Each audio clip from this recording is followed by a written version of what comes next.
Before we begin tonight, imagine a wall. Not an ordinary wall. A wall of stone that has stood for 3,000 years in the dry desert air of Upper Egypt, its surface covered from floor to ceiling in painted images and carved hieroglyphs. The record of a reign, the story of a pharaoh, the name and face of a ruler who changed the ancient world. Now imagine that someone has been here before you. Someone who came with chisels and mallets and a very specific intention. Someone who worked methodically across this wall. And every wall like it, in every temple and every monument associated with this reign, and removed something. A face, a name, a figure, cut from the stone with such precision that in some places you can barely see the damage. In others, the outline of what was there is still faintly visible. The ghost of a presence that someone very badly wanted to erase. For centuries, Egyptologists looked at these walls and saw the absence. A reign with no ruler, a name with no face, a pharaoh who had apparently never existed. Then they found her. Her name was Hatshepsut, and almost nothing you have been told about why she was erased is true.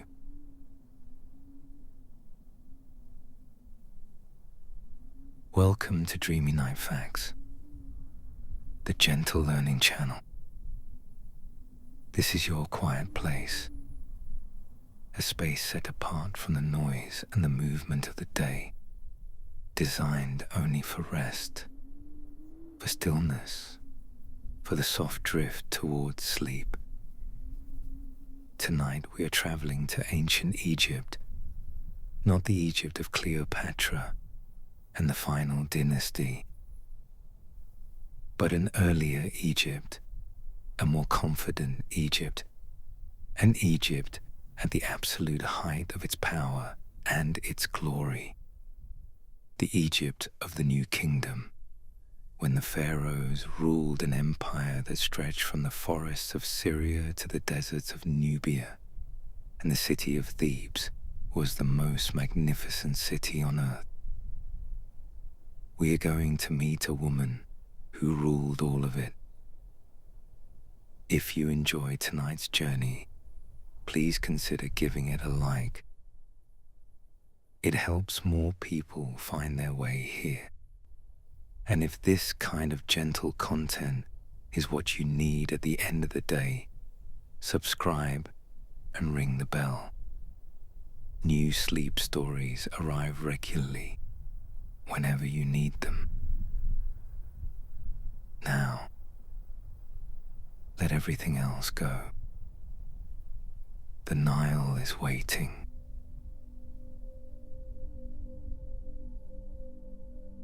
Before we begin to travel, let us simply be still for a moment. Let your body settle wherever it is resting. Feel the weight of it, the heaviness of your limbs, the soft pressure of the surface beneath you. There's nothing you need to adjust, nothing you need to fix. You're already exactly where you need to be. Take a slow breath in. Feel your chest and your belly rise gently with it. And breathe out, slowly, letting the breath leave in its own time. Not pushed, not hurried, just released. Again, filling yourself gently the way the Nile fills its banks each year.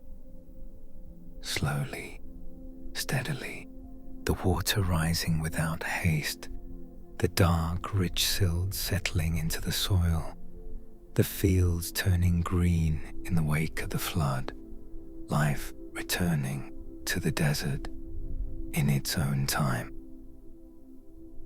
And out, the tension in your shoulders softening, your jaw loosening, the muscles around your eyes releasing.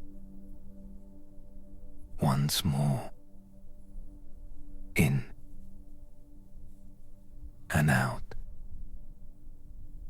Good. With each breath now, let the weight of the day begin to settle downward, like the desert sand that drifts against the base of the temples in the still Egyptian night, finding its level, resting there in perfect stillness until the morning wind moves it again. The thoughts, the plans, the small unfinished things, let them drift down gently out of reach, not gone, just resting. You are safe here. You are warm. And in a few moments, you will be somewhere extraordinarily beautiful. Close your eyes now, if you haven't already, and let us begin. The misconceptions. There is a version of Hatshepsut's story that has been told many times. In this version, she was a scheming woman who stole the throne from her young stepson. She dressed as a man to disguise her true identity. She ruled illegitimately against all Egyptian tradition, a usurper who had no right to the power she held. And when she died, the rightful king, Thutmose III, the nephew she had displaced, took his revenge, destroying every trace of her existence in an act of bitter hatred that almost succeeded in erasing her from history entirely. Almost every part of this story is wrong. Hatshepsut did not steal the throne. She assumed power through entirely legitimate means in a political situation that gave her both the authority and the responsibility to act as she did. The Egyptian system had mechanisms for female rule. Rare, yes, but not unprecedented, not illegal, not the shocking transgression that later accounts have made it seem. She did not dress as a man to deceive anyone. The male iconography she adopted, the false beard, the kilt, the double crown, was the iconography of the pharaoh, not of maleness per se. By adopting it, she was not pretending to be something she was not. She was claiming the full visual language of kingship in a system where that language happened to be male. The distinction matters. She was not a usurper. Thutmose III was not displaced. He remained co-ruler throughout her reign, was trained as a military commander, led campaigns in her name, and eventually succeeded her without apparent conflict. The relationship between them was far more complex and far more functional than the usurpation story allows. And the erasure, the chiseling of her name and face from the monuments, was almost certainly not the act of a bitter nephew taking revenge after her death. The truth of why it happened is more complicated, more interesting, and in some ways more moving than simple hatred. But we will come to that. First, let us go back to the beginning, to the world she was born into. The world she was born into. 3,500 years ago, Egypt was at the height of its power. The New Kingdom. The period that began around 1550 BC, with the expulsion of the Hyksos, the foreign rulers who had controlled northern Egypt for over a century, had transformed the country from a wounded, divided land into the most powerful empire in the ancient world. The pharaohs of the early 18th dynasty were warrior kings. Amun the First, who drove out the Hyksos. Amenhotep the First, who consolidated the kingdom.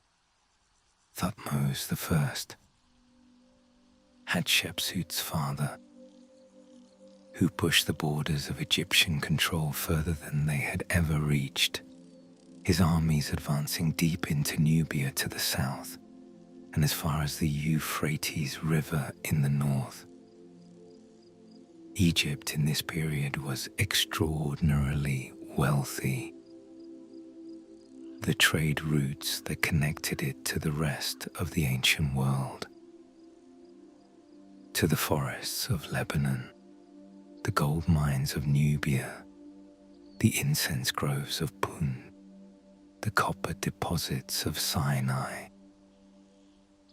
poured resources into the country in quantities that made possible a building program of extraordinary ambition. The temples of Karnak were growing. Each pharaoh added to what the previous one had built.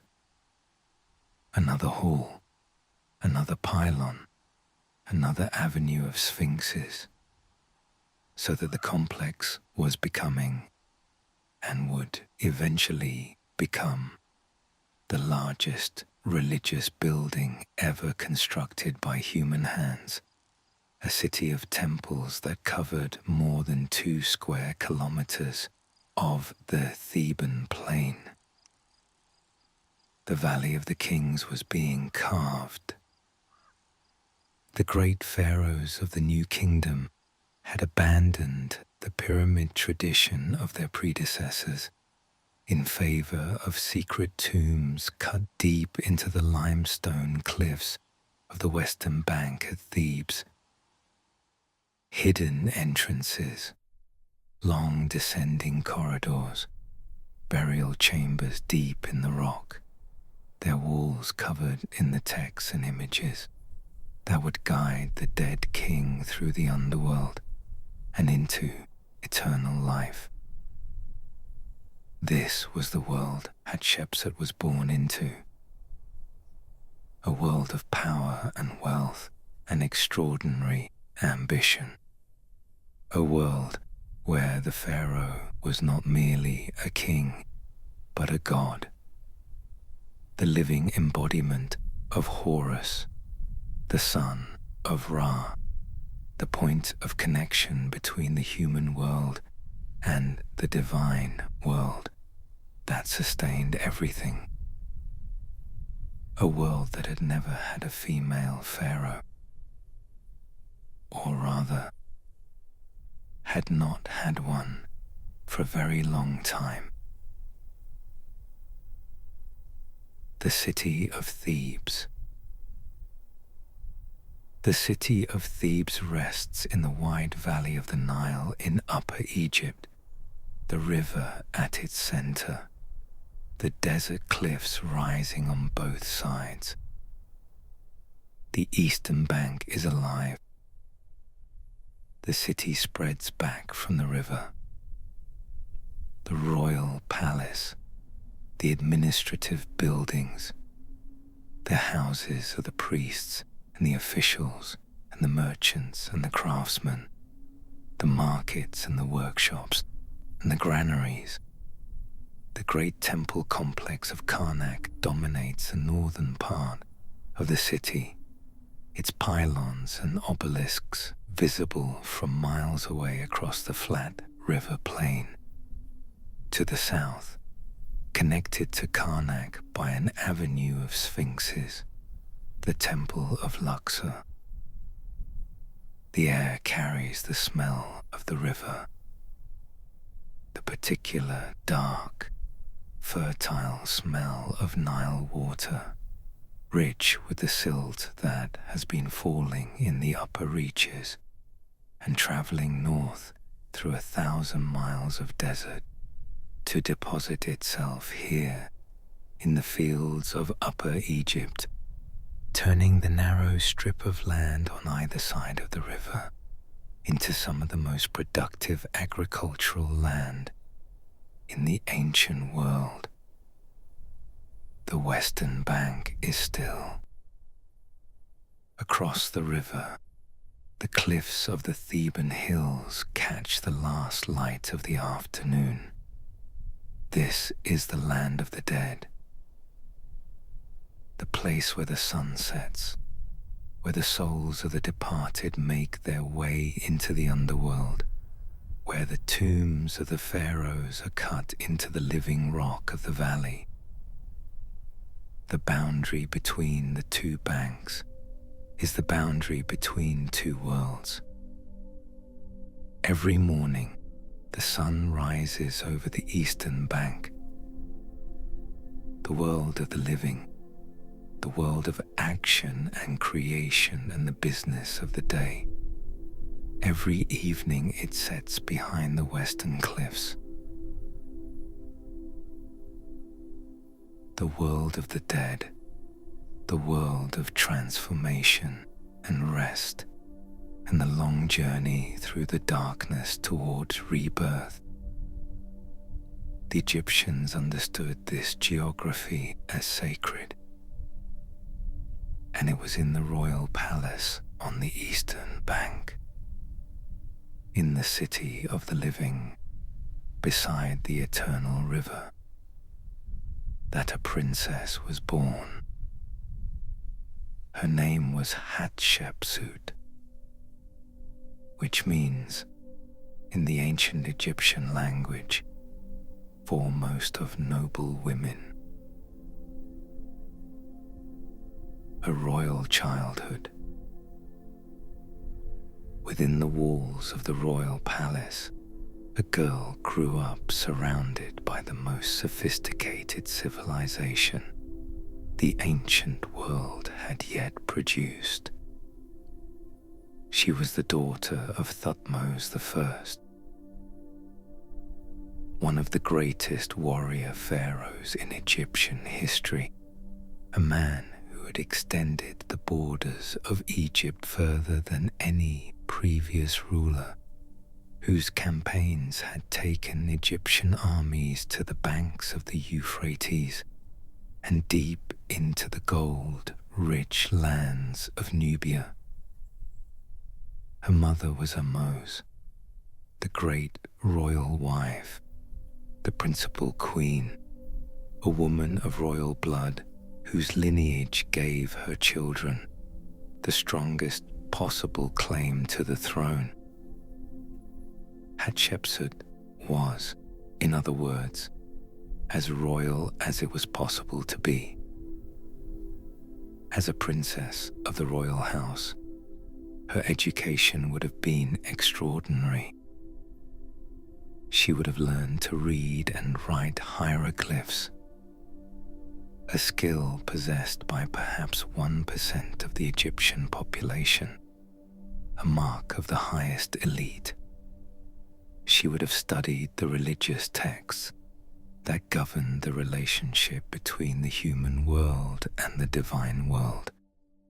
She would have learned the protocols of court life, the rituals of the temple, the administrative systems that govern the most complex state in the ancient world. She would have walked through the halls of Karnak, stood before the great pylons and the towering obelisks her father was adding to the temple complex, watched the priests perform the daily rituals that kept the gods satisfied and the cosmic order intact, smelt the incense and heard the chanting, and understood from the earliest age that the world was held together by the proper performance of ritual, and that the pharaoh stood at the center of that performance. She was not simply a girl growing up in a palace. She was a girl being prepared by everything around her for power. The role of royal women in ancient Egypt.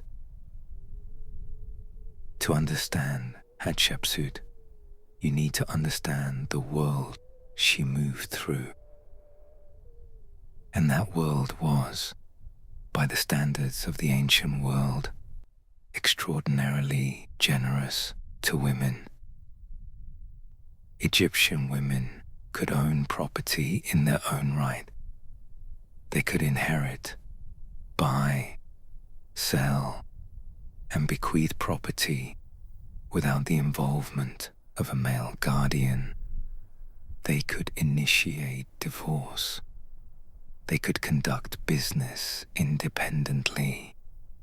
They could bring legal cases before the courts and give testimony with the same weight as male witnesses. This was not the norm in the ancient world. In Mesopotamia, in Greece, in Rome, the great civilizations that surround Egypt in the history books, women were legal minors, their property managed by fathers or husbands, their public roles severely restricted. Egypt was different. Egyptian women were not equal to men in every respect. The highest offices of state were almost always held by men, but they operated with a degree of legal and economic independence that was remarkable. Royal women occupied a specific and powerful position within this system. The title of Great Royal Wife, the principal queen, was not merely ceremonial. The Great Royal Wife participated in religious ceremonies that the pharaoh could not perform alone. She was the female counterpart to the male king, her presence necessary for the completion of the cosmic order that the royal couple together embodied. The title of God's wife of Amun was even more specifically powerful. This was a religious office, the earthly representative of the divine consort of Amun, the most important deity of the new kingdom. The god's wife performed rituals in the temple of Amun at Karnak, managed the vast estates associated with the cult, and wielded religious authority of extraordinary significance. Hatshepsut held this title. Before she was pharaoh, before she was regent, she was already one of the most powerful women in Egypt. By virtue of a religious office that gave her direct connection to the most important god in the Egyptian pantheon.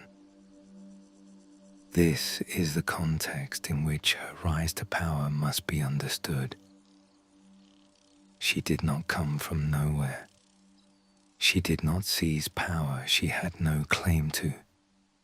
She was a woman whose entire life had prepared her for exactly what she became. The god's wife of Amun. The temple of Amun at Karnak was the beating heart of New Kingdom Egypt. Amun, the hidden one, the king of the gods, the deity whose name was spoken in the wind, had risen from a relatively minor local deity to become the supreme god of the Egyptian pantheon during the New Kingdom, his cult enriched by the pharaohs, who attributed their military victories to his favor and rewarded him accordingly.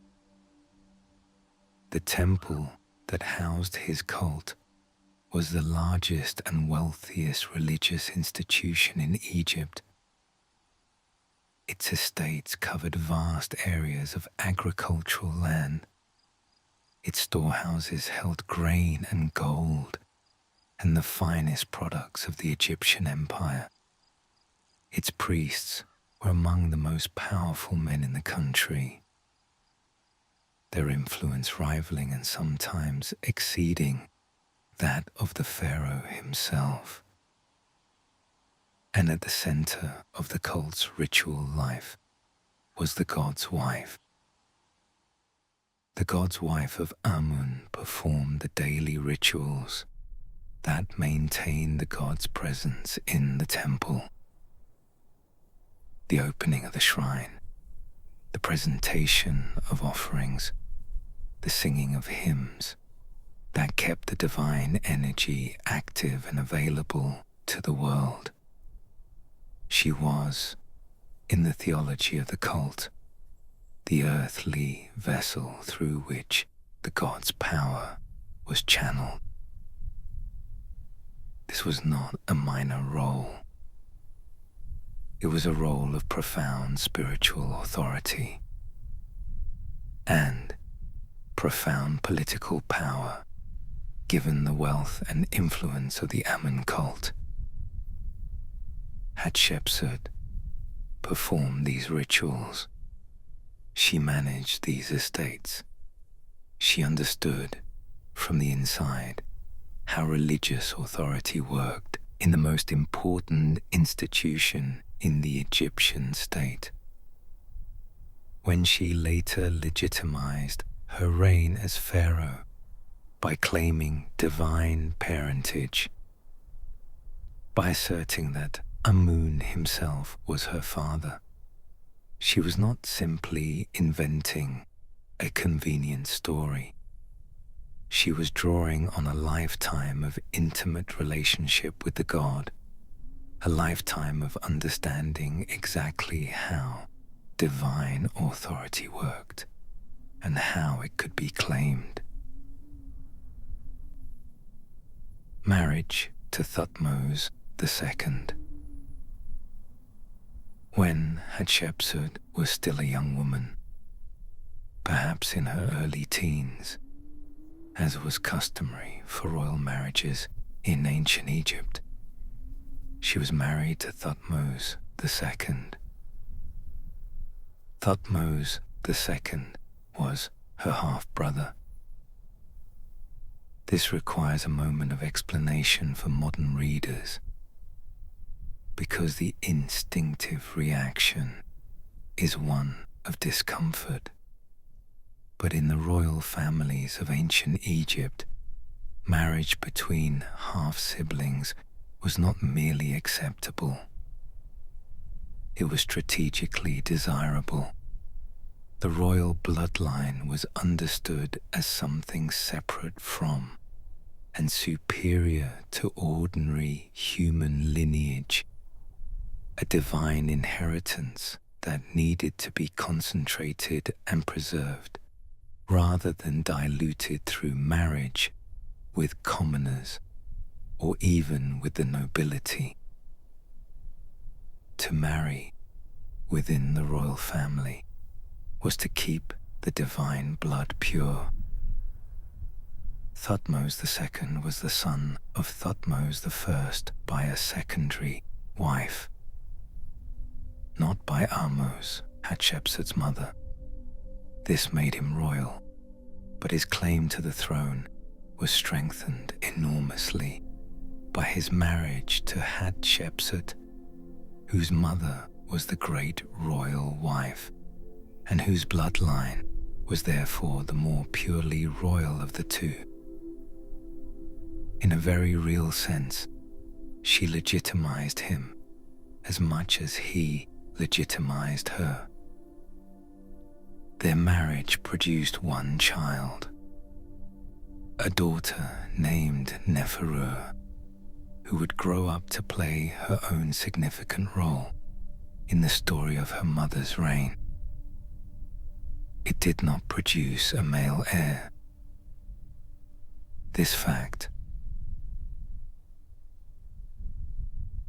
the absence of a son, would shape everything that followed. Thutmose II had a son by a secondary wife, a woman whose name has not survived with certainty. This boy, also named Thutmose, who would become Thutmose III, was the heir to the throne, not the son of the great royal wife, not the son of Hatshepsut, the son of a secondary wife. In the royal court of the 18th dynasty, this distinction mattered enormously. The reign of Thutmose II was not long and not particularly distinguished. Ancient sources describe him as a ruler of moderate achievement. Some military campaigns, some building projects, the normal business of an Egyptian pharaoh. He was not the warrior his father had been. He was not the builder his wife would become. He died young. The exact cause of his death is unknown. His mummy, discovered in the late 19th century, shows signs of poor health. Skin lesions consistent with a chronic skin condition, a body that was not robust. He was probably in his 30s when he died, leaving behind a kingdom, a widow, and a child heir who was far too young to rule. The child's name was Thutmose, and the woman who would guide his kingdom through the years of his minority was the most powerful woman in Egypt, his stepmother, Hatshepsut. The death of Thutmose II. The news came in the way that news of death always came in the ancient world. Suddenly, finally, with the particular quality of silence that follows the ending of something that had seemed permanent. The palace on the eastern bank of the Nile fell into mourning. The rituals of death were elaborate in Egypt, the most elaborate of any civilization in the ancient world. The body of the pharaoh had to be preserved, his soul guided safely through the dangers of the underworld, his memory maintained through the proper performance of mortuary rituals. that would continue for generations. The 70 days of mummification, the opening of the mouth ceremony, the procession across the river to the western bank, the sealing of the tomb. All of this had to be organized and overseen. And while it was, Egypt still needed to be governed. The child, Thutmose III, was perhaps 2 years old, perhaps a little older. The sources are not precise, but he was far too young to sit in the hall of audience, to receive foreign ambassadors, to make the decisions that kept the most complex state in the ancient world functioning. Someone had to. Hatshepsut assumed the role of regent. This was not unusual. Egyptian history had precedents for royal women governing during the minority of child kings. The regent acting in the king's name, making decisions on his behalf, maintaining the stability of the state until the king was old enough to rule in his own right. What happened next was unusual. From regent to pharaoh. Within approximately 2 years of assuming the regency, Hatshepsut made a decision that had been made by perhaps 1 or 2 women in Egyptian history before her, and would not be made again for over 1,000 years. She declared herself pharaoh, not regent, not queen, not the woman who governs in the name of the king. Pharaoh, the living Horus, the son of Ra, the lord of the 2 lands, the ruler of Upper and Lower Egypt, wearer of the double crown, wielder of the crook and the flail. How exactly this happened is not recorded. There was no single dramatic moment that the ancient sources describe. No coronation scene painted on a temple wall. No inscription that records the political negotiations that must have preceded it. What we have is the before. Hatshepsut as regent, the child, Thutmose III as king, and the after. Hatshepsut as pharaoh, Thutmose III as co-ruler, still present, still acknowledged, but clearly secondary. Scholars have debated the reasons for this transition for decades. Some argue that it was a straightforward power grab, that Hatshepsut was ambitious, saw an opportunity, and took it. Others argue that it was a political necessity, that the regency arrangement was creating instability, that powerful factions within the court were threatening the succession, and that Hatshepsut's assumption of full pharaonic power was the only way to stabilize the situation. The truth is probably more complex than either explanation. What is certain is that she had the support she needed to make it work. The priests of Amun, the most powerful religious institution in Egypt, appear to have supported her. The senior officials of the court appeared to have accepted her. Thutmose III himself, or rather the people who managed his interests as a small child, did not resist. Egypt had a pharaoh. Her name was Hatshepsut, and she would rule for approximately 20 years. The divine birth. To rule as Pharaoh required more than political support. It required divine legitimacy.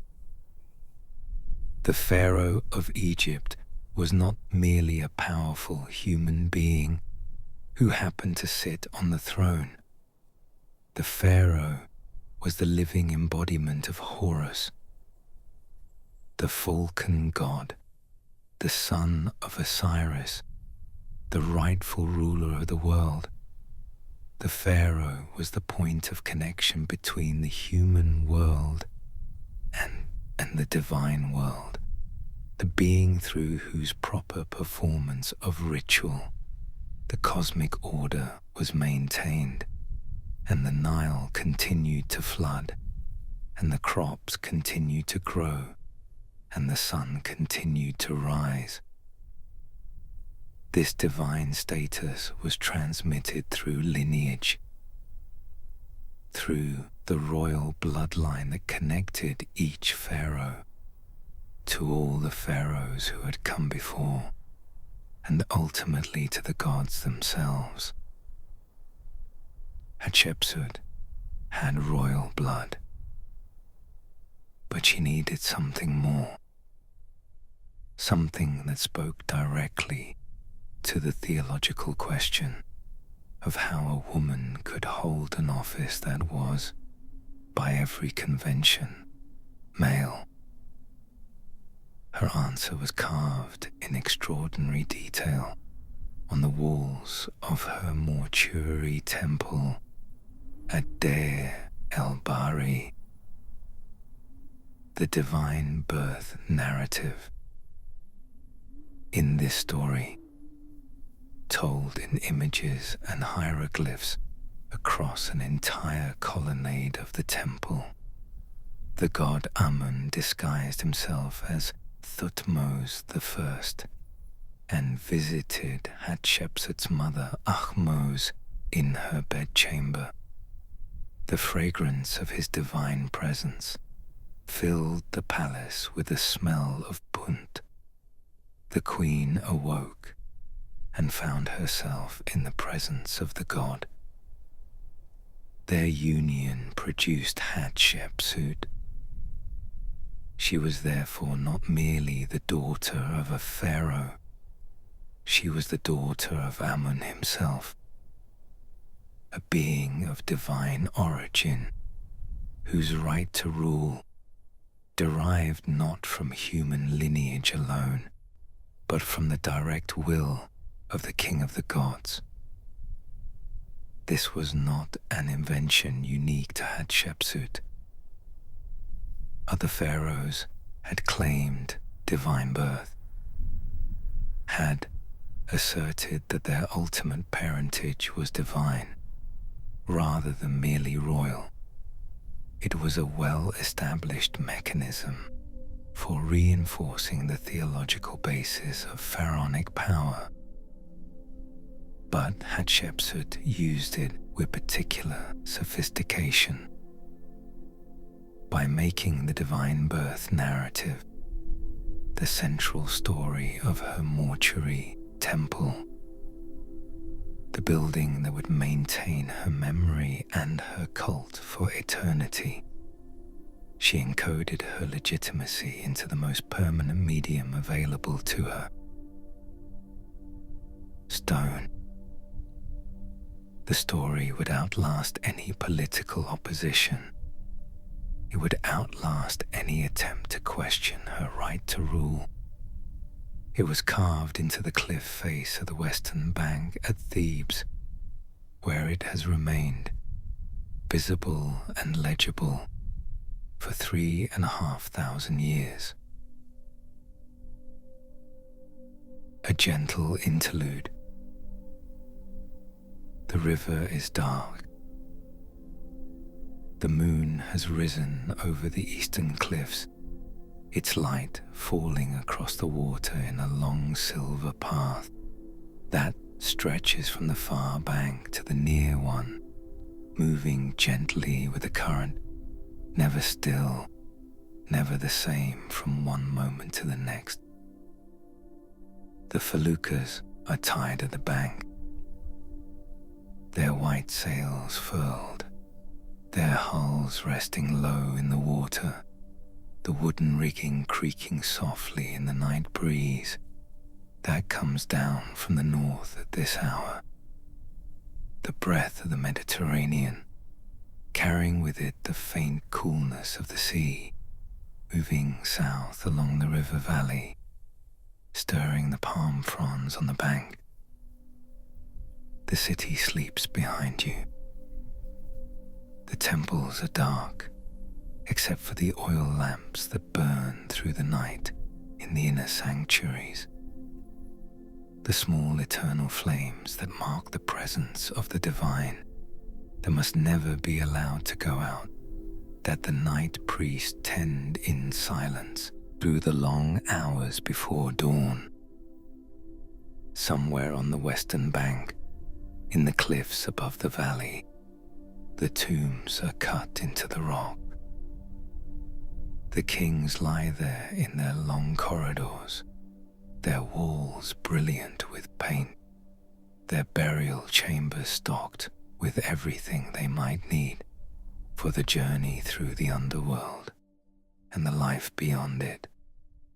The gold and the alabaster, the food and the wine, the servants rendered in wood and clay to do forever what they had done in life. The river moves between the living and the dead. It has always moved this way. It will always move this way. The soft sound of the water against the hull, the palm fronds in the night breeze, the silver path of moonlight on the Nile. There is nothing you need to do. Simply rest and let the river carry you. What she actually looked like. We know what Hatshepsut looked like, not with the certainty that a photograph would give us, but with the remarkable specificity of a civilization that understood portraiture as one of the primary functions of art, and that left behind hundreds of images of its rulers in stone and paint and gilded wood. The statues of Hatshepsut are among the most beautiful objects in the ancient world.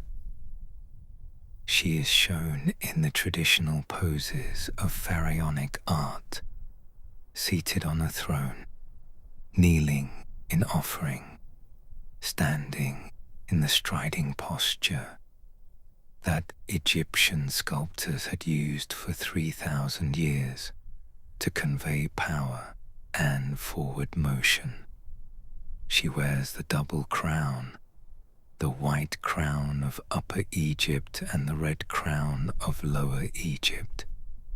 She wears the false beard, the braided ceremonial beard attached to the chin, the mark of pharaonic power that male kings also wore as an artificial adornment rather than a natural growth. She wears the kilt, not the dress. In her official iconography, Hatshepsut presents herself as a pharaoh. using the full visual language of kingship, including the markers of maleness that were part of that language. But she also sometimes presents herself as a woman.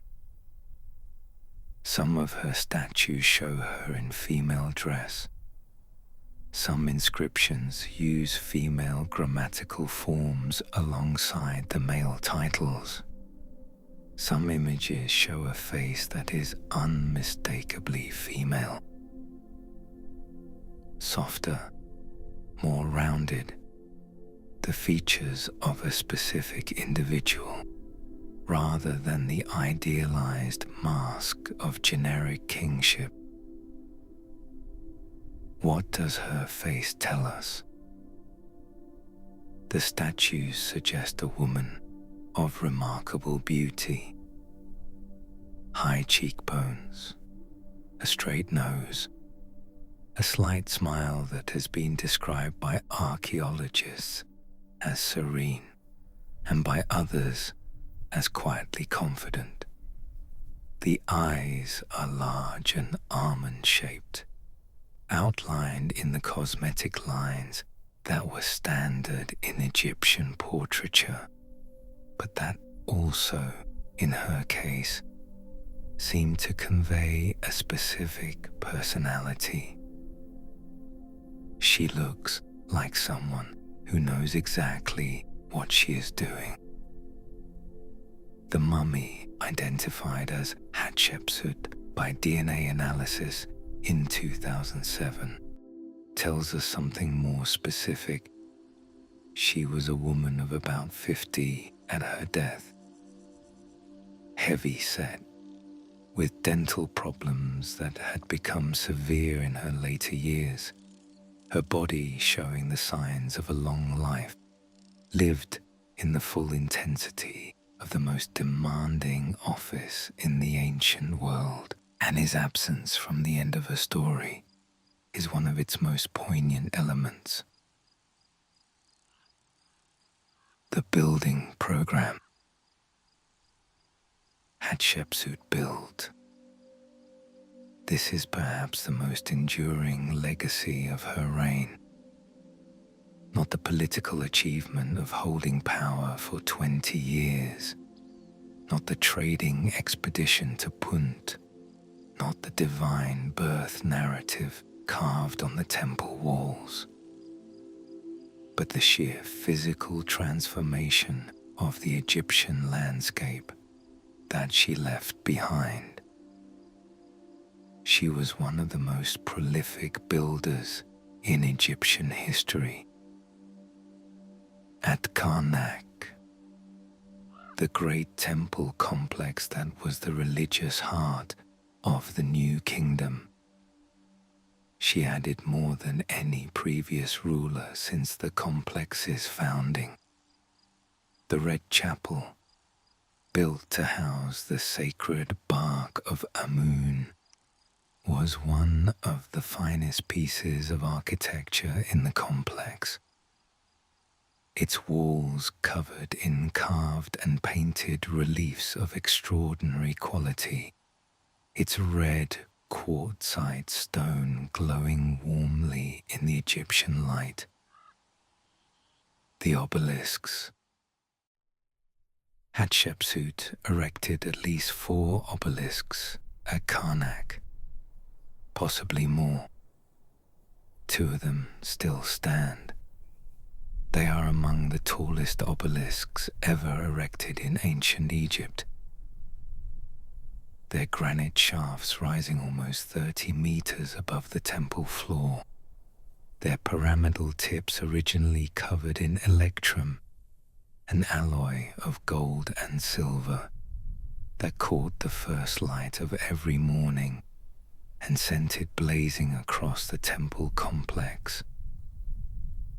She had the following words carved on the base of her obelisks: "That which she made is as permanent as the heavens." She was right. The obelisks have stood for 3,500 years. but her greatest building achievement, the one that established her legacy beyond any possibility of erasure, was not at Karnak. It was on the western bank. Deir el-Bahari, the mortuary temple. The western bank of the Nile at Thebes is dominated by a natural amphitheater in the limestone cliffs.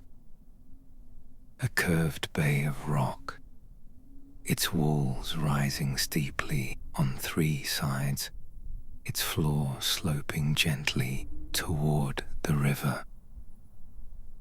Into this space, Hatshepsut built her mortuary temple,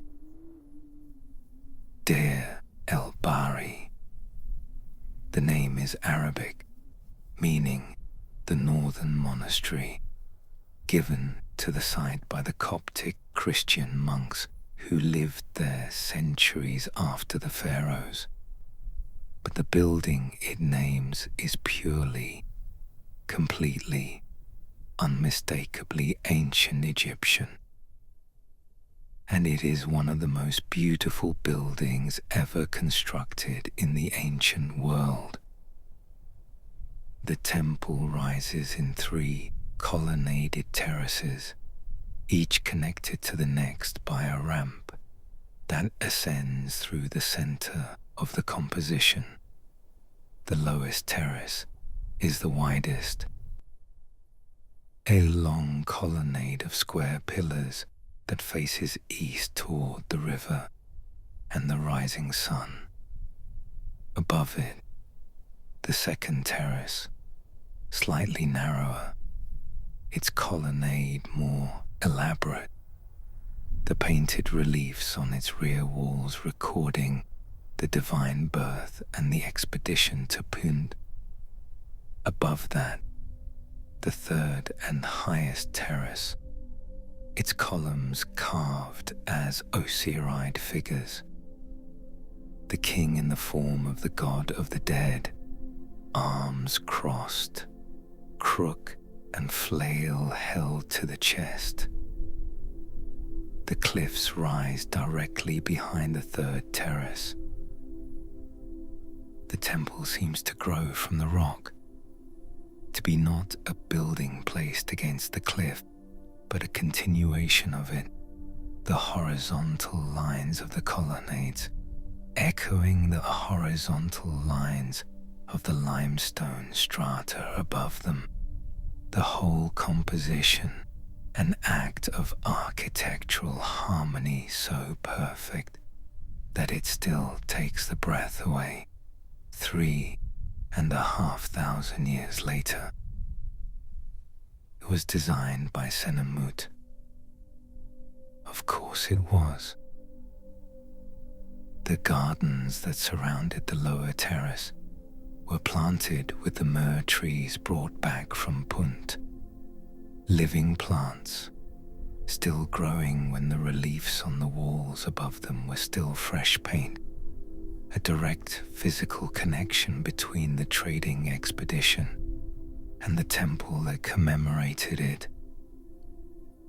The Sphinx-lined processional avenue that led from the river to the temple entrance was lined with statues of Hatshepsut, hundreds of them, in various sizes, showing her in the pharaonic poses she had claimed as her own.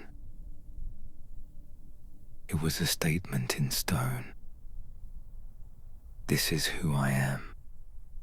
This is what I built. This is how I will be remembered. She was right about the building. She was wrong about the memory. For a time, the expedition to Punt. In approximately the 9th year of her reign, Hatshepsut did something that no Egyptian pharaoh had done for generations. she sent an expedition to Punt, the land of Punt, Tanetja in ancient Egyptian, which means the land of the god, was the most exotic and most mysterious trading partner in the Egyptian world. It lay somewhere to the south and east of Egypt, accessible by sea along the Red Coast, its precise location still debated by scholars today. The Horn of Africa is the most commonly proposed location.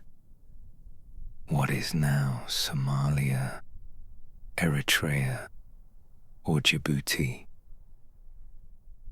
though some scholars have argued for locations further south along the East African coast. What is not debated is what Punt produced: myrrh and frankincense, the aromatic resins that were the primary incense used in Egyptian religious ritual, burned in the temples in quantities that required a constant and substantial supply. Ebony, the dense black hardwood used for the finest furniture and statues. Ivory from elephant tusks. Gold, electrum, living animals, baboons, dogs, leopards, giraffes, and the myrrh trees themselves, living plants, their roots wrapped in baskets, transported alive across the sea and the desert to be replanted in the gardens of Deir el-Bahari. The expedition was led by a royal official named Nehsi.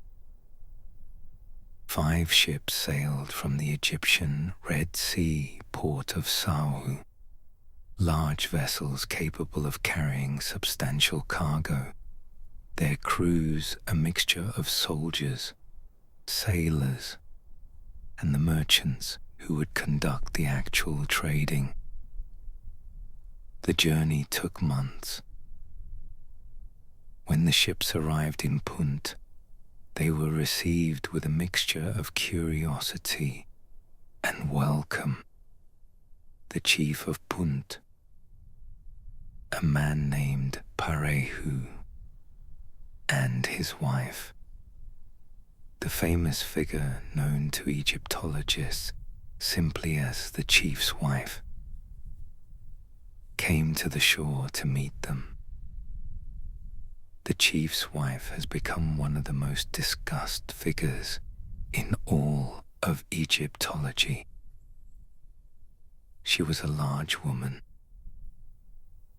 her body depicted in the reliefs of Deir el-Bahari with a specificity that suggests a medical condition, possibly a hormonal disorder that caused the accumulation of fatty tissue in specific areas of the body.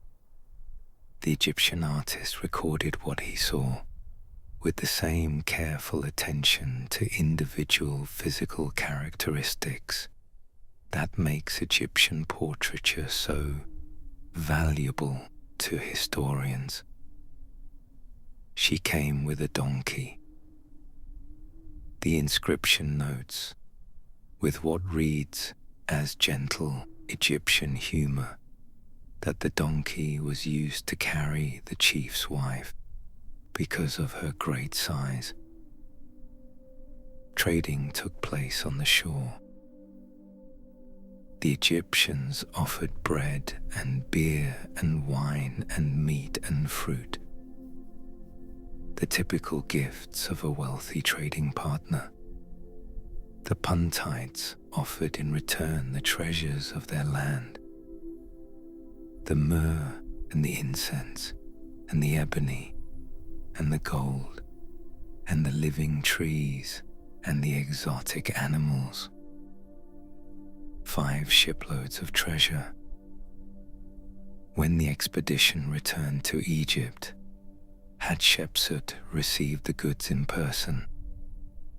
The reliefs show her presenting the treasures to Amun. The expedition understood not as a commercial venture, but as a divine mission, the god's desire for incense, fulfilled by his daughter's initiative. "I have led them on water and on land," she declared in the inscription, "to bring all the marvels of every foreign country to my father Amun." The expedition to Punt was the crowning achievement of her peaceful reign, and she made sure it would be remembered. Every detail, the ships, the journey, the meeting with Pharaoh and his wife, the trading, the loading of the treasure, the triumphant return, was carved in painted relief across the walls of the second terrace of Deir el-Bahari, a visual narrative of extraordinary completeness and extraordinary vitality. 3,500 years later, the reliefs are still there. The myrrh trees are long gone, but the story of the expedition that brought them survives in stone. Punt, the land of the gods. The mystery of Punt is one of the enduring puzzles of Egyptology. The Egyptians had been trading with Punt since at least the Old Kingdom. References to Punt appear in texts from as early as 2500 BCE, making it one of the most ancient trading relationships in recorded history. And yet, its location was never recorded with the precision that would allow modern scholars to identify it with certainty. This may have been deliberate. The Egyptians understood Punt as something more than a trading partner. It was the land of the gods, the place from which the gods themselves had come, the source of the divine incense that sustained the religious life of Egypt, a land so distant and so different from the Nile Valley that it occupied a semi-mythological position in the Egyptian imagination. To record its location precisely might have been to reduce it. To leave it mysterious was to preserve its quality as a place that existed at the edge of the known world, simultaneously real and magical, accessible and remote, a source of wonder as much as of commerce. The reliefs of Deir el-Bahari give us the most detailed picture of Punt that survives from any ancient source. The houses were built on stilts above the ground, perhaps protection against flooding, or animals, or the simple practicalities of a coastal environment. The vegetation was different from Egypt. Different trees, different plants, a landscape that was lush and green in a way that the Nile Valley was not. The people were different. The Puntites were shown with reddish-brown skin, darker than the Egyptians typically depicted themselves, lighter than the Nubians. Their clothing was different. Their customs were different. They were foreign in every visible respect, and yet they were welcoming. The trading relationship between Egypt and Punt appears to have been genuinely mutual, not the extraction of resources from a weaker party by a stronger one, but a commercial exchange between two peoples who each had something the other wanted. Egypt had manufactured goods and agricultural products. Punt had the incense and the exotic materials that Egypt's religious life required. For 2,000 years, they traded.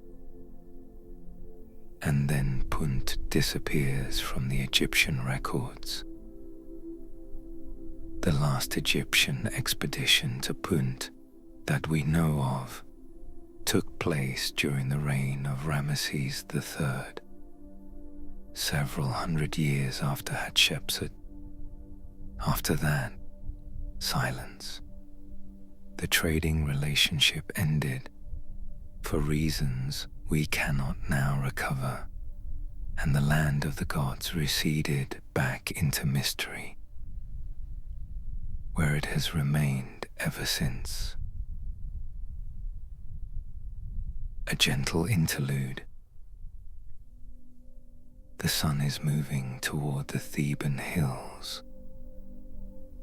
On the eastern bank, the city is still alive with the business of the afternoon. The market's beginning to wind down, the last traders packing their goods, the smell of cooking fires starting to drift through the streets. The temple complex of Karnak glows gold in the late light, the tips of the obelisks blazing, where the electrum catches the sun. Across the river, the western bank is quieter. The limestone cliffs have turned from pale cream to deep gold, to a warm amber that is almost red, the colors changing as the sun drops, the shadows lengthening in the natural amphitheater where Deir el-Bahari stands against the rock.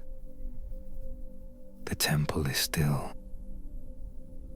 Its 3 terraces catch the last light, the colonnades throwing long shadows across the paved floors, the painted reliefs on the rear walls still vivid in the amber glow. The myrrh trees in the garden below are long gone, but the holes where their roots once sat are still visible in the stone of the lower terrace, the physical memory of living things that were carried across the sea from the land of the gods. A bird moves through the silence above the cliffs. A kite, perhaps. The bird that the Egyptians associated with the goddess Isis, whose outstretched wings were the wings of protection, whose cry was the cry of mourning for the dead. The shadows deepen. The cliffs turn from amber to purple. The first stars appear above the desert horizon. And the temple settles into the dusk, as it has settled into every dusk for 3,500 years. Patient, permanent, waiting for the morning when the sun will rise again over the eastern bank, and the light will return to the stone, and the painted walls will glow once more with the colors that Hatshepsut's artist laid down, in the full confidence that they would last forever. They were right. Thutmose III, the co-ruler. Throughout the 20 years of Hatshepsut's reign, Thutmose III was present. This is important to understand. The popular account of Hatshepsut's story sometimes portrays Thutmose III as a sidelined figure, a child kept in the background, denied his rightful role, waiting in frustrated obscurity for the woman who had usurped his throne to die so he could finally rule. The evidence does not support this picture. Thutmose III was not sidelined. He was trained as a military commander from an early age, a training that was essential for any Egyptian pharaoh, and that Hatshepsut appears to have ensured he received. By the time he was a young man, he was leading military campaigns in Nubia and the Levant in the name of the co-regency, gaining the experience and the reputation that would eventually make him one of the greatest military pharaohs in Egyptian history. His titles were maintained throughout Hatshepsut's reign. His image appeared alongside hers on monuments. The religious rituals that required a male pharaoh were performed in his name. What Hatshepsut held was the power, the administrative, the political, the ceremonial authority that actually governed Egypt. What Thutmose III held was the role, the formal position of king that the theological system required. Whether this arrangement was comfortable for either of them is impossible to know. The sources are silent on the personal relationship between the woman who ruled and the man who would eventually succeed her. Were they allies? Were they rivals? Did Thutmose III resent his diminished role, biding his time until Hatshepsut's death gave him the power he believed was rightfully his? Or did he respect her abilities, benefit from her guidance, understand that she was governing the country competently during his minority, and that his time would come? We do not know. What we know is that the arrangement lasted for 20 years without obvious crisis, which suggests, at minimum, that it was stable enough to function. A woman in a man's role. How did the Egyptians understand what Hatshepsut was doing? This is a question that scholars have wrestled with for decades, because the answer is not simple, and the instinct to impose modern frameworks on ancient situations is one that the evidence consistently resists. The Egyptian system was not designed for a female pharaoh. The theology of kingship was male. The pharaoh was Horus, the sun, the male principle. The rituals were structured around a male performer. The iconography was male. The language of the official texts was male. And yet, Egyptian theology was also extraordinarily flexible. The Egyptians were not troubled by contradiction in the way that monotheistic traditions tend to be. Their gods had multiple aspects, multiple forms, multiple genders, depending on context. The boundaries between categories that seemed fixed could, with sufficient theological ingenuity, be crossed. Hatshepsut was not the first woman to hold pharaonic power in Egypt. Sobekneferu, a queen of the Middle Kingdom, had ruled as pharaoh for approximately 4 years in the 18th century BCE. Nefertiti, whose story overlaps intriguingly with Hatshepsut's in several respects, may have ruled briefly as pharaoh after the death of Akhenaten. Tuzret ruled at the end of the 19th dynasty. Female rule was rare. It was not unprecedented. And the Egyptian system had a way of accommodating it that was at once practical and theologically sophisticated. The woman who ruled as pharaoh adopted the male iconography of the office,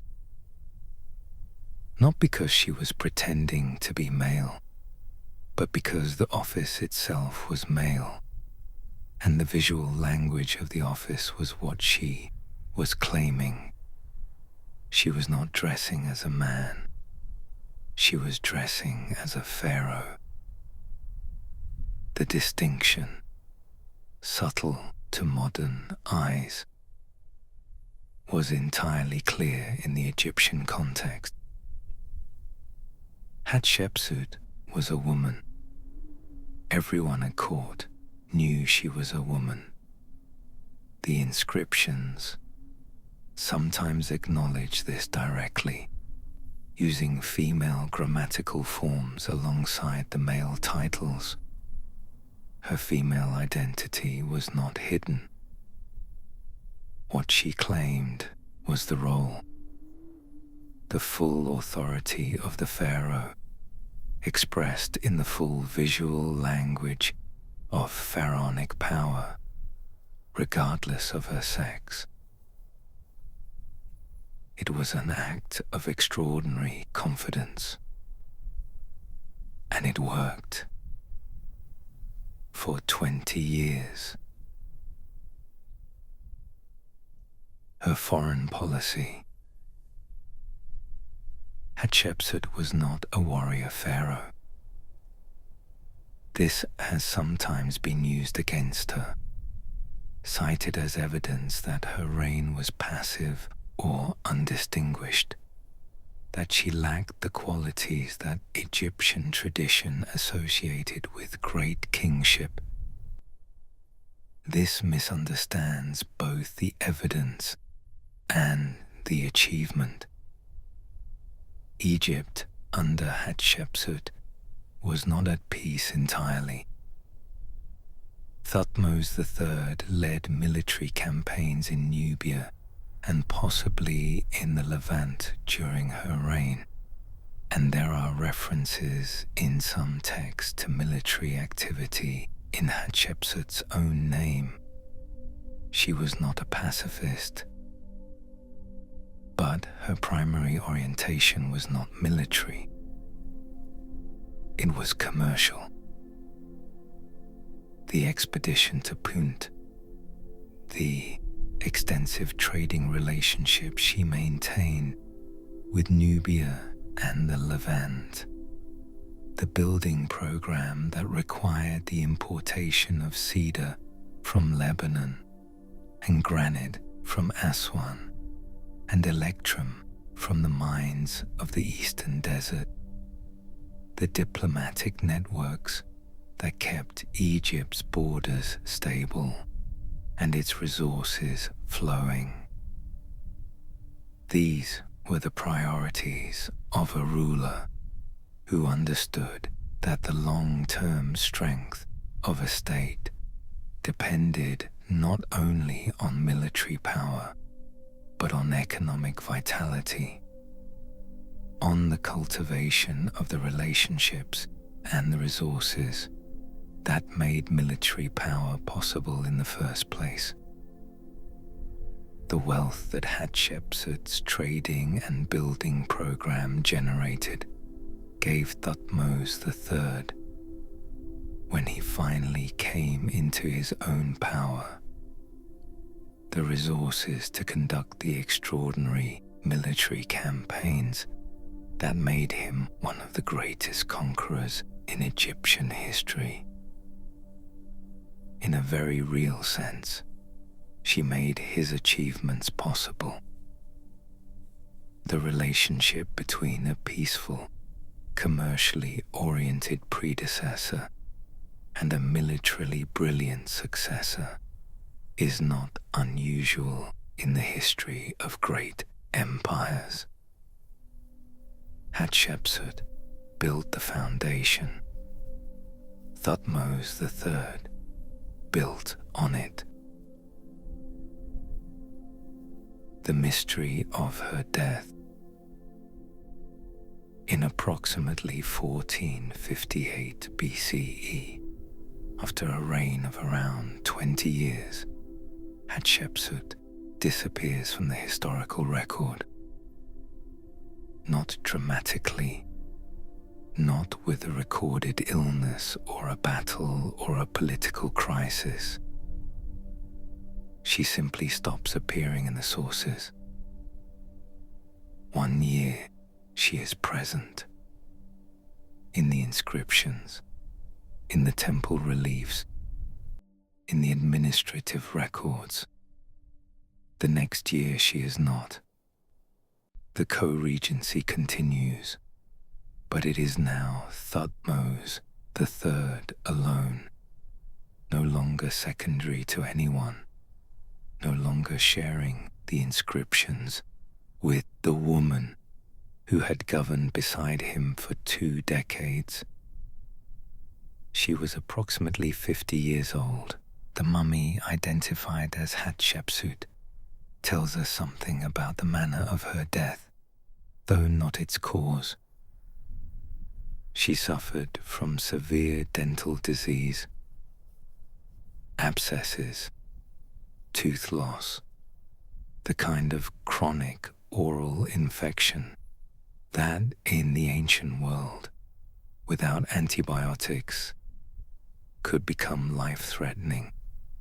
She had bone cancer, a tumor in her pelvis that would have caused increasing pain over the years preceding her death.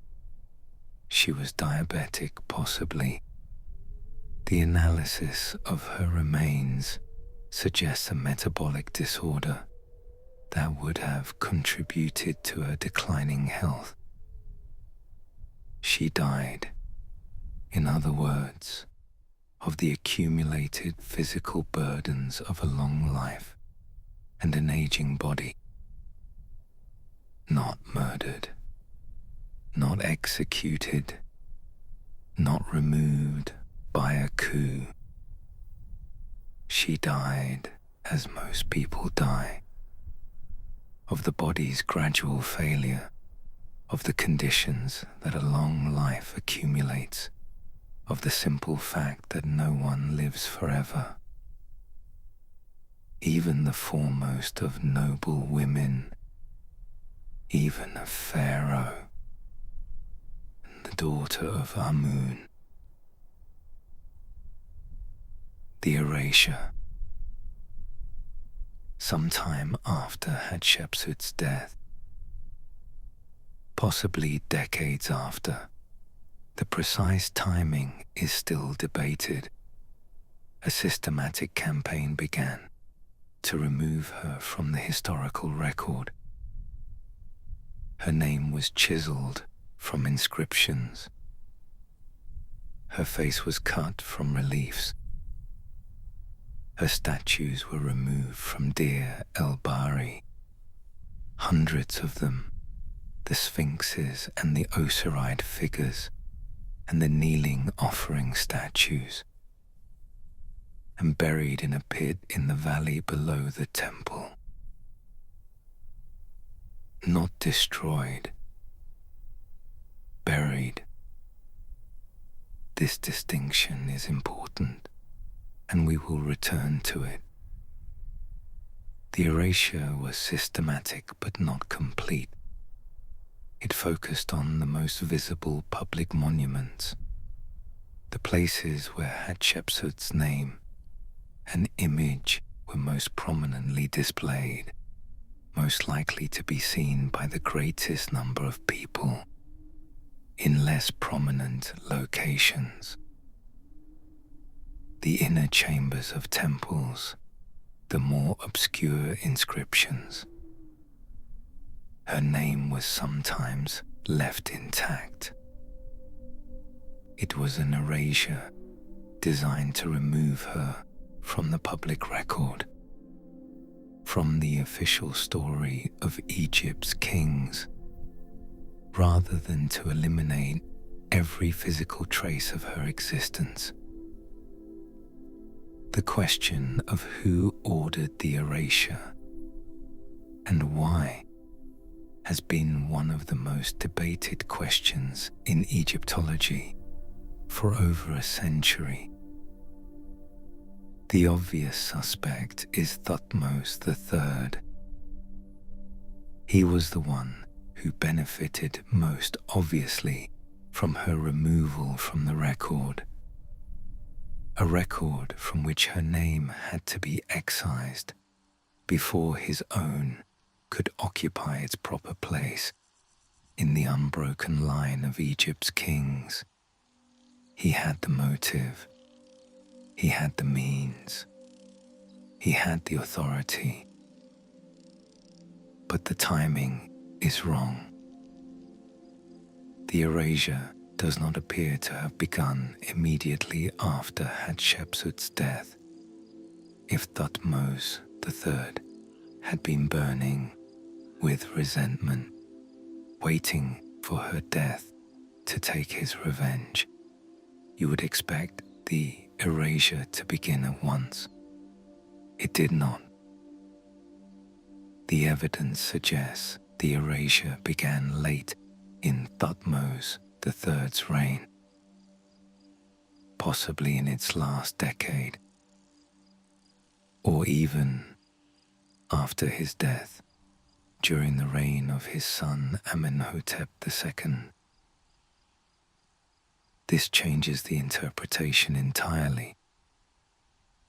If the erasure was not about personal revenge, if it did not begin immediately after her death and was not ordered by the man most likely to have resented her, then what was it about?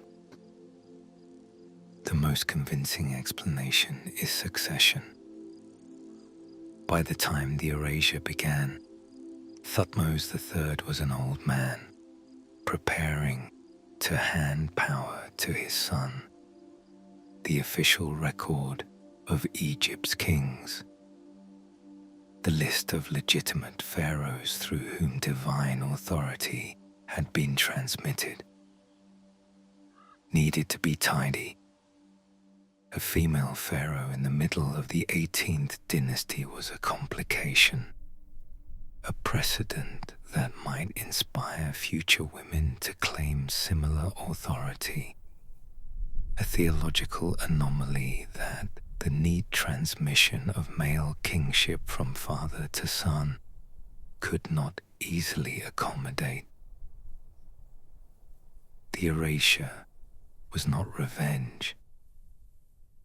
It was editing, a tidying of the official story for the convenience of the succession, which makes it in some ways more chilling than simple hatred and more understandable.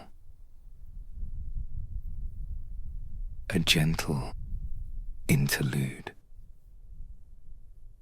In the early years of the 20th century, a team of archaeologists working in Deir el-Bahari, made an extraordinary discovery.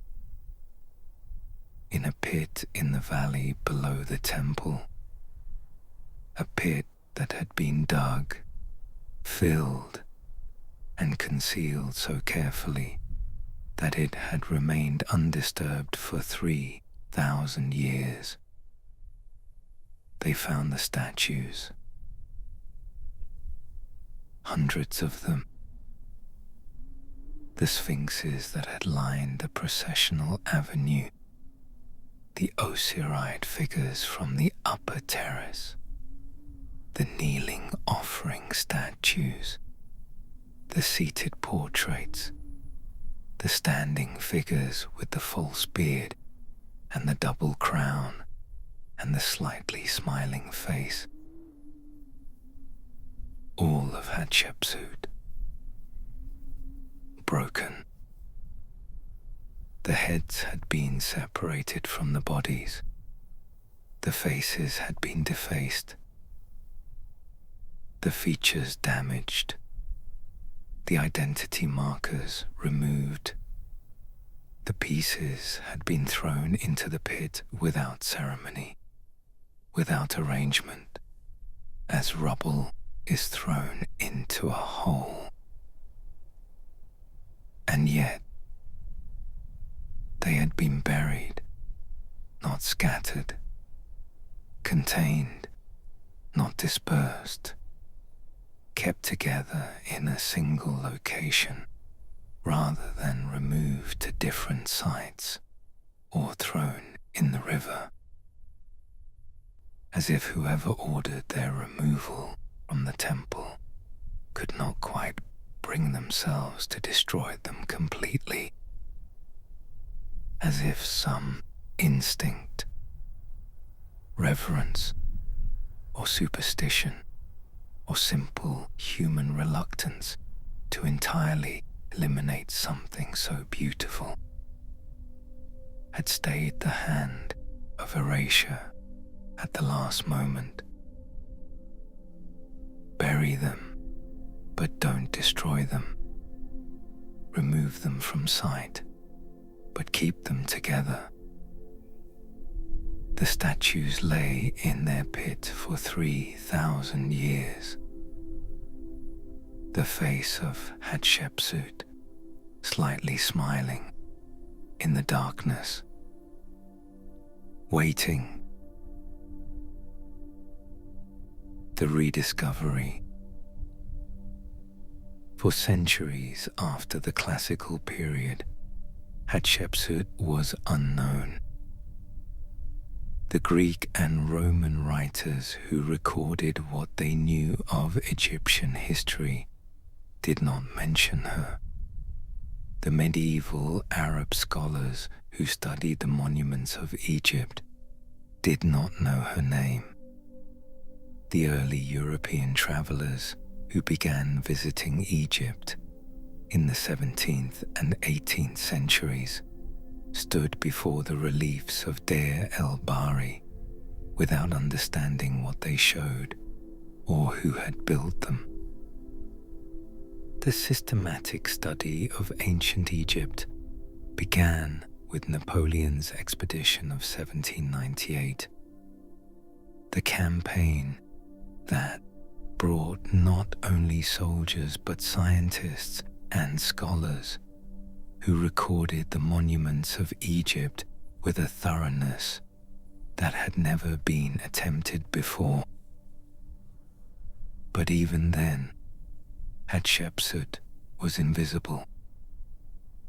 Her name had been removed from the king lists. Her inscriptions had been altered. Her statues were buried.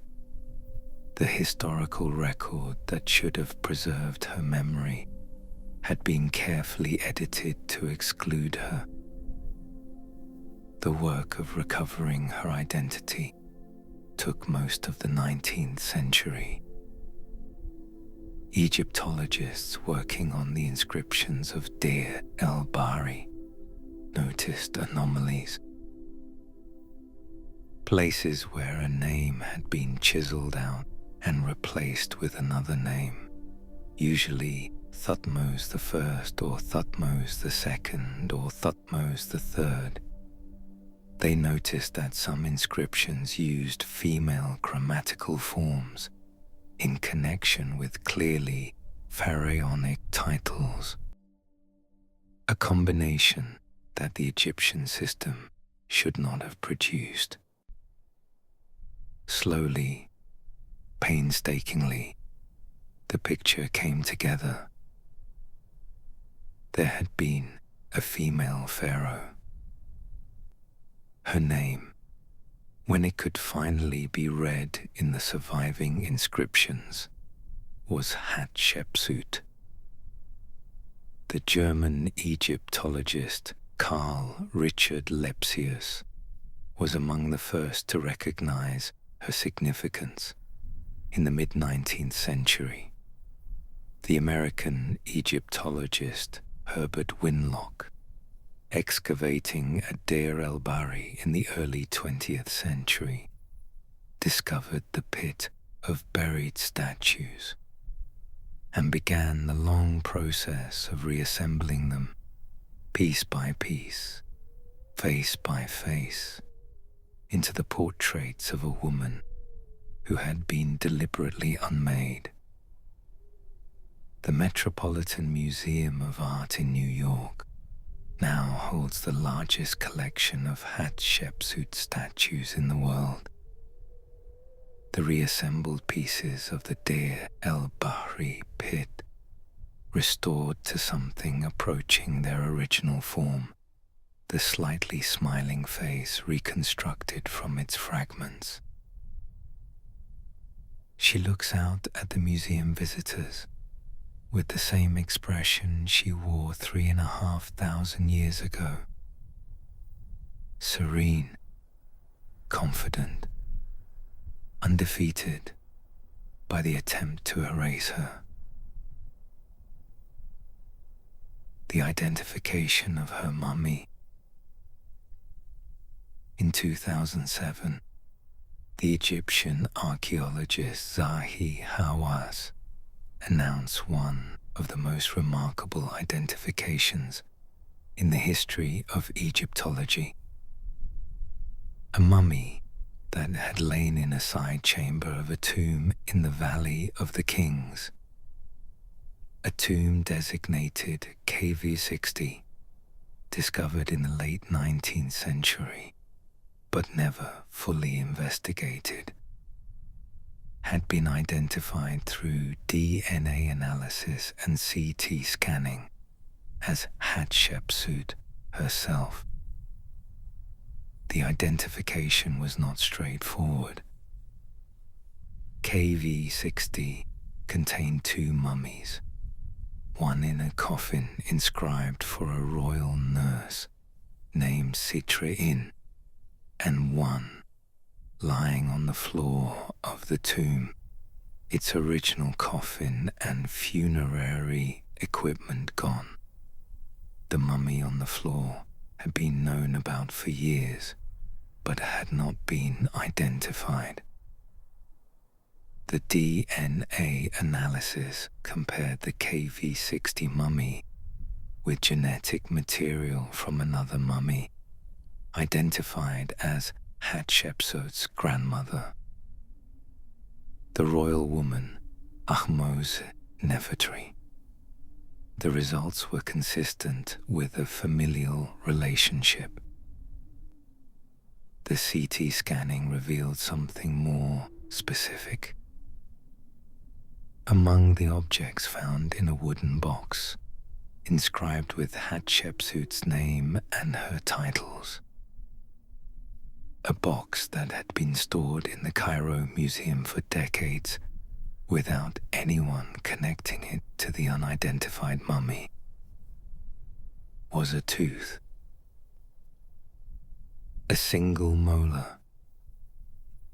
The CT scan of the KV60 mummy showed a tooth socket in the upper jaw where a molar was missing.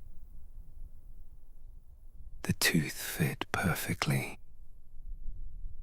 After 3,000 years of anonymity, after the erasure of her name and the burial of her statues and the editing of the official record, Hatshepsut had been found, not by the recovery of her monuments, though those had been found too, but by a tooth in a box, a detail so small and so specific that it seems almost designed, as if she had left it there deliberately, a last piece of evidence, a final insistence on being known.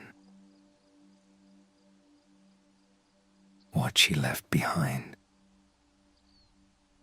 despite everything, despite the systematic erasure, despite the 3,000 years of anonymity, despite the chisels and the buried statues and the edited king lists, an extraordinary amount of Hatshepsut survives. Deir el-Bahari still stands.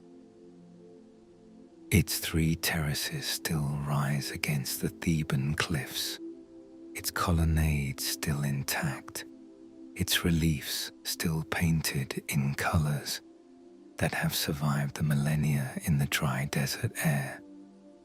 The divine birth narrative, the expedition to Punt, the images of the trading ships and the puntites, and the chief's wife, and the myrrh trees being loaded onto the vessels. The obelisks still stand at Karnak. 2 of the 4 she erected are still in place, their granite shafts rising nearly 30 meters above the temple floor, their surfaces still covered in the inscriptions that record her achievements and her devotion to Amun. The electrum tips are long gone, but the stone endures. The statues have been reassembled. The hundreds of fragments from the Deir el-Bahari pit. The sphinxes and the Osiride figures and the portrait statues have been painstakingly pieced back together by generations of Egyptologists, their faces reconstructed, their inscriptions read, their stories recovered from the fragments. She is in the Metropolitan Museum. She is in the Cairo Museum.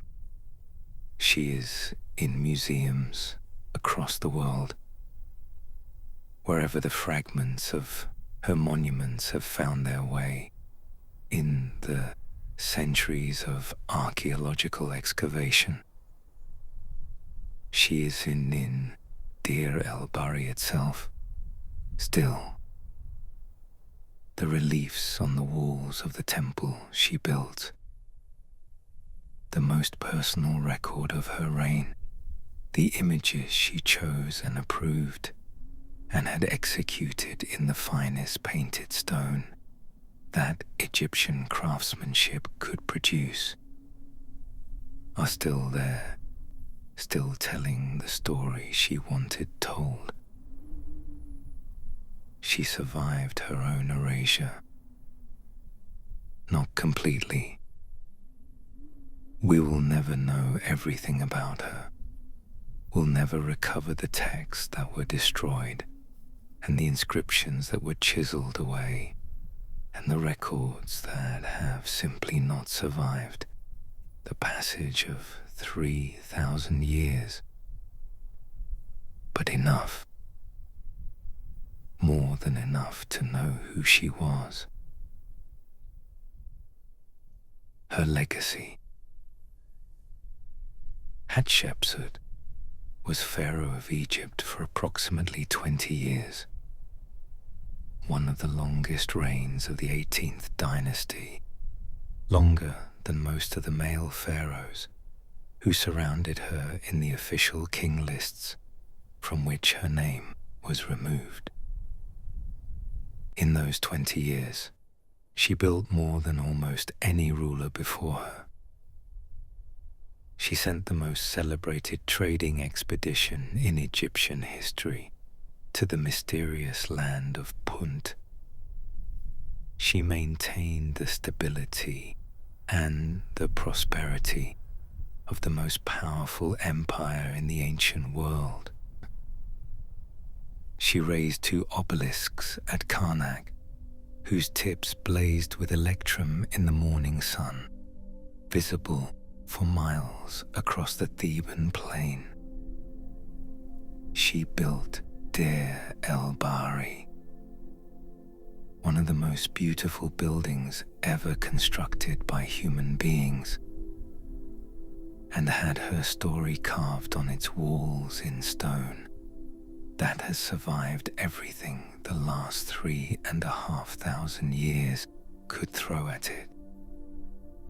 She was a woman who found a way to exercise absolute power in a system not designed for her, who navigated the theological and political complexities of her situation with a sophistication that resulted in 20 years of stable, productive rule without a single recorded coup, rebellion, or crisis of succession.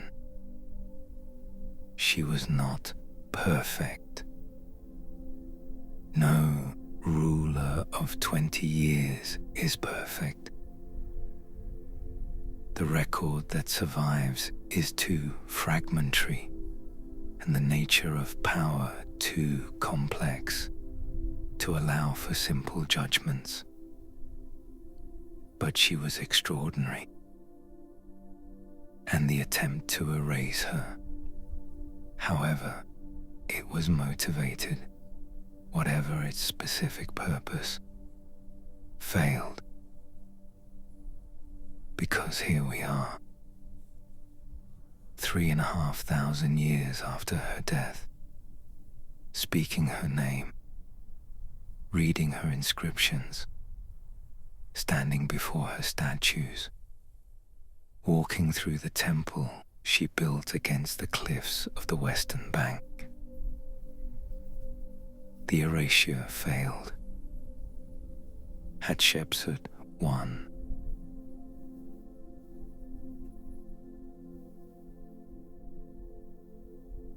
The eastern skies beginning to lighten. Not yet the gold of sunrise, just the first dilution of the darkness, the deep blue of the pre-dawn sky, beginning to soften at the horizon, the stars fading one by one as the light grows. On the western bank, the Theban cliffs are still dark. The temple of Deir el-Bahari stands against the rock in the pre-dawn stillness. Its 3 terraces barely visible in the fading darkness, its colonnades empty, its ramps ascending through the silence, from the lowest level to the highest. The river is quiet. The city on the eastern bank has not yet woken. No fires lit, no voices, no movement, just the sound of the water and the occasional soft call of a bird beginning its morning ritual. Then the light comes, slowly, from the east, the sky warming from deep blue to grey to a pale gold that deepens with every minute, the horizon above the eastern cliffs turning amber, then orange, then a vivid gold that spreads upward through the sky, like water rising. The cliffs of the western bank catch the light.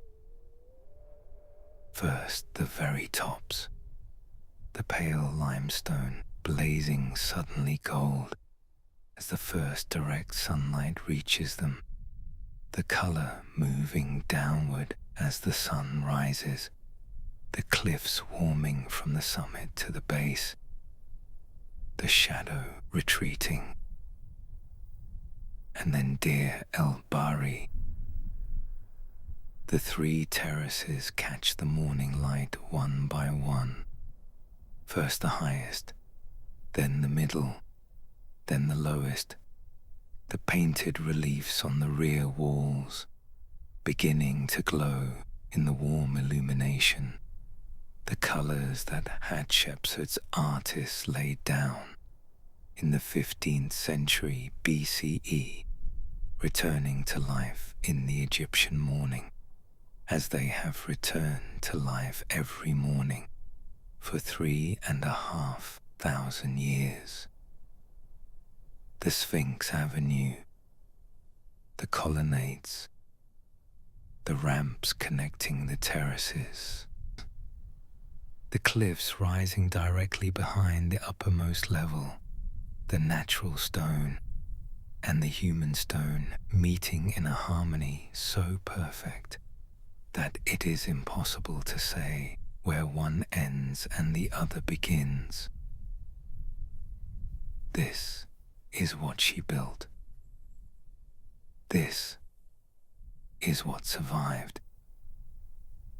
A woman who ruled the most powerful empire in the ancient world, who sent ships to the land of the gods, who raised obelisks tipped with electrum to catch the first light, who was erased from the official record and found again by a tooth in a box, who built a temple against the cliffs of the western bank that has stood for 3,500 years, and who, every morning when the sun rises over the eastern bank and the light moves down the Theban cliffs and reaches the stone of Deir el-Bahari, is still there. The journey through the ancient world comes to a quiet close. The Nile moves south to north in its eternal rhythm, as it has moved for 10,000 years before this morning and will move for 10,000 years after. The cliffs of the western bank hold the warmth of the day long after the sun has set. The stars above the desert are the same stars that the priests of Amun observed from the rooftops of Karnak. Nothing is lost that is carved in stone. Nothing is truly erased that was truly extraordinary. For now, there is nothing more to follow, only the quiet of the past and the calm of the present moment. And if you find yourself in that soft space between waking and dreaming, standing on the lower terrace of Deir el-Bahari at dawn, the morning light just beginning to touch the cliffs above you, the smell of the Nile drifting across the river from the eastern bank, look up. The temple rises above you in 3 colonnaded terraces. It was built by a woman who was told by the very structure of the world she lived in that what she wanted was impossible. She built it anyway. Good night. From Dreamy Night Facts, the gentle learning channel where history becomes rest, and rest becomes something you carry with you, always.